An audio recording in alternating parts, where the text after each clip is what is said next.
Okay, so we're going to move on to our next system, if you will.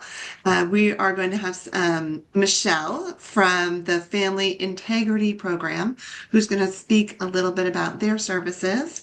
And kind of you can see the connection between what was just presented and what Michelle's going to present. So, Michelle, take it Thank you away. for that. And I do apologize. I have a little red exclamation point on my video button and it won't let me unclick it. So should that resolve while Hmm. going through, I will turn my camera back on, but I don't really know what that's about. Anyway, so I'm Michelle Weisheit. I am the program manager here at Family Integrity Program. We're so glad to have everyone here with us this afternoon. I do realize that it can be with so many systems in play and serving one family, it does get confusing. So we appreciate this opportunity to kind of speak about our agency as a whole and how we interact with children and families where there are allegations of abuse, abandonment, and neglect, and the Department of Children and Families and all of the partners that you'll hear from today. So the Family Integrity Program is one of about 17 community-based care, or CBCs, you'll hear us referred to, agencies that are across the state of Florida. Essentially, our agency contracts directly with the Department of Children and Families to provide services such as case management, licensing, whether it's for traditional foster homes or kinship families who are going to be licensed, adoption services, and independent living services to our families who are in the purview of the Department of Children and Families, meaning there has been some type of allegation or suspicion of abuse, abandonment, or neglect.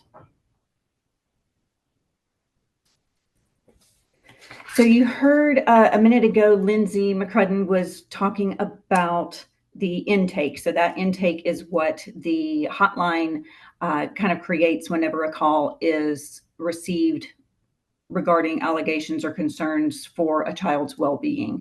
Once that intake is screened in, and there is, for the most part, there's concern that there is abuse, abandonment, or neglect for a child in a home, we receive those cases directly from DCF, and we can typically do that in one of two ways. One way being our family preservation program, or often referred to as prevention services. These services and these case managers work with families and children in a less restrictive method. So there's not going to be court involvement. The services that the family participates in are going to be voluntary. The supervision and the intensity is going to be a little bit higher because they are still working with families where there is risk or moderate to high risk for abuse, abandonment, or neglect for our families, but we're trying to do so in a less restrictive fashion. So our case managers are going to meet with these families typically at least twice a month, sometimes weekly, sometimes more than once a week, really just depending on the allegations that were received and the level of participation that the family has. So our case managers are able to assist families with pretty much any type of situation that caught the attention of the department in the first place, whether it is substance abuse, domestic violence, if there's mental health, whether it's on the part of the parent, the child, or both. They can assist with referrals for housing, employment, basically anything that the family is struggling with. Our case managers and this program are there to be able to assist. These cases are typically shorter term. We usually remain involved for about 3 to 6 months, just depending on the number of services that are required and the parent's participation.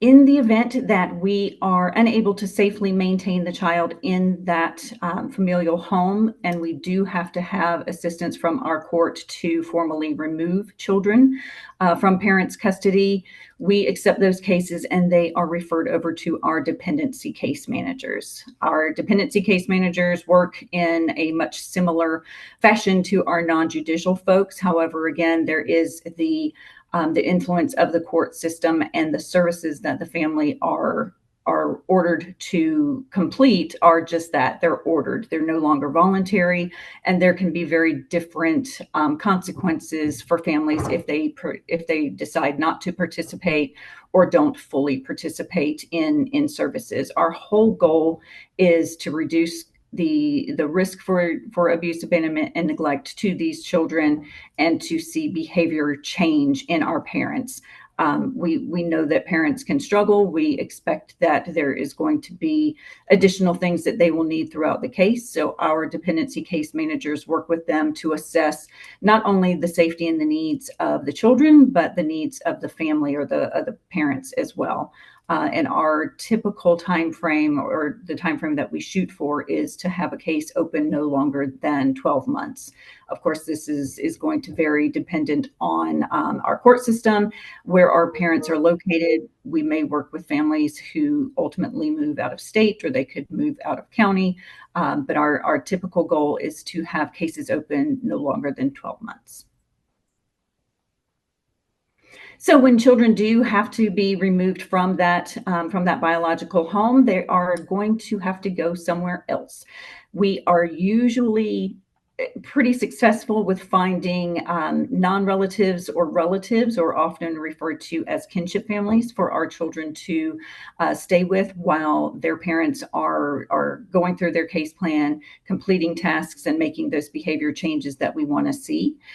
In the event we're not able to find a relative or non-relative that children can stay with, they are then able to be placed into one of our licensed foster homes. So we have two departments within Family Integrity Program that work with these types of families. We have a licensing unit that works with community members who are interested in helping and providing housing and care for our children. The licensing unit does adhere to strict guidelines set forth by the Department of Children and Families regarding background screening, the makeup of the home, and regulations that families who are licensed have to adhere to.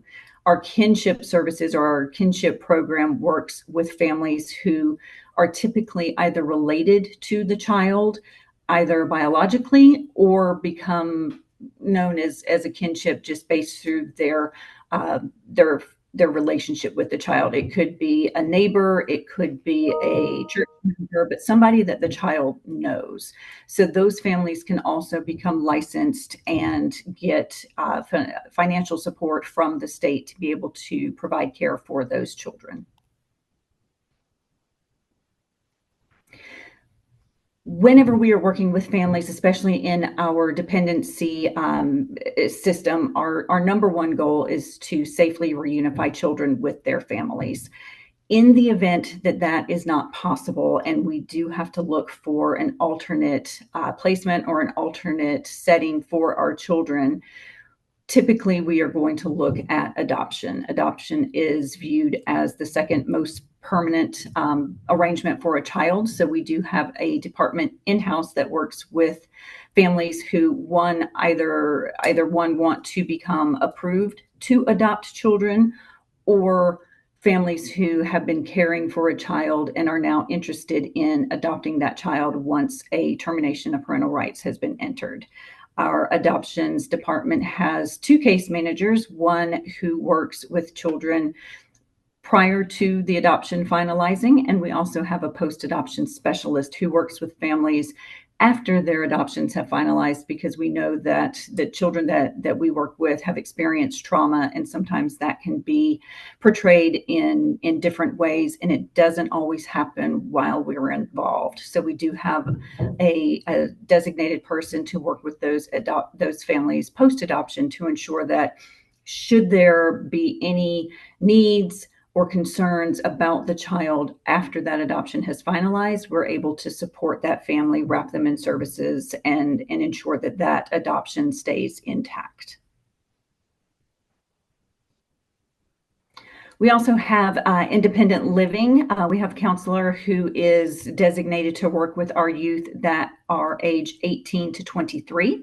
So, in the event that a child ages out of the foster care system at 18, they do have the ability to kind of maintain that status in foster care through extended foster care from the age of 18 to 21. In some instances, they can stay in foster care until they're 22, but there has to be a designated reason. But for most circumstances, our kids are staying in foster care from the age of 18 to 21. Our independent living coordinator works with these young people to ensure that they have the life skills needed to become self sufficient adults. We all know and can probably think back to ourselves when we turned 18, and we were probably not prepared to go out and accomplish every adult task imaginable. Some of us are even in late 40s and still depend on advice from parents. So we want to make sure that we do the very same for our youth who are aging out of the foster care system. So they have the ability to maintain a residence in a licensed foster home. They have access to a case manager who sees them every 30 days to ensure that they've got their needs are being met, and to again help them to accomplish those life skills that some of us might not necessarily think about until you go to do it. So we want to make sure that our kids are prepared for the world, whether that is helping them find employment, getting a driver's license, obtaining a copy of their birth certificate. A lot of times when kids are in foster care, some of these important documents that we're accustomed to hanging on to can get lost. So we want to make sure that they have everything that they need to be successful once they fully age out of the foster care system. The other independent living type of service we have is also referred to as PES, but it is post-secondary education services and support. So these are our young people who have not only graduated high school, but they are in a higher level of learning, whether it's vocational school, college, university, whatever that type of setting looks like for them. So as long as they are in school, they are able to access PES and be allotted a monthly stipend, which is just over $1,700 right now a month, which might sound like a lot, but it's really not that much when you take into consideration things that you have to pay for. But this program is designed to be another level of support to our young people who have not only aged out of the foster care system or been in the foster care system, that they are able to get support while they are continuing their education.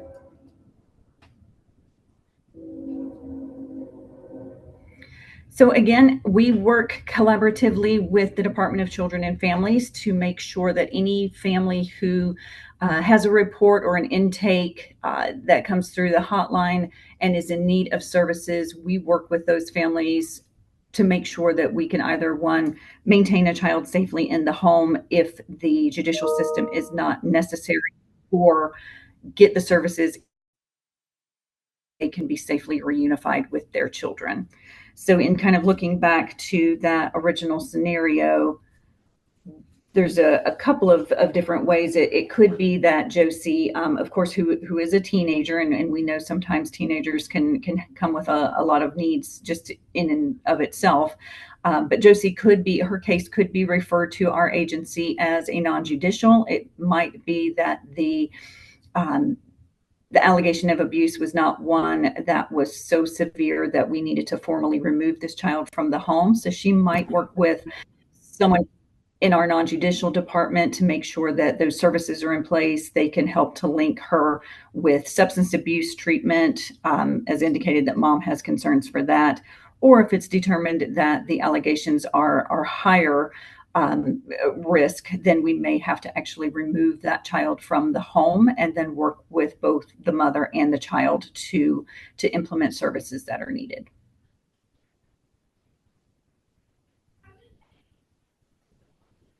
Hey, excellent. Thank you so much Thank you. for kind of clarifying your services, and great job.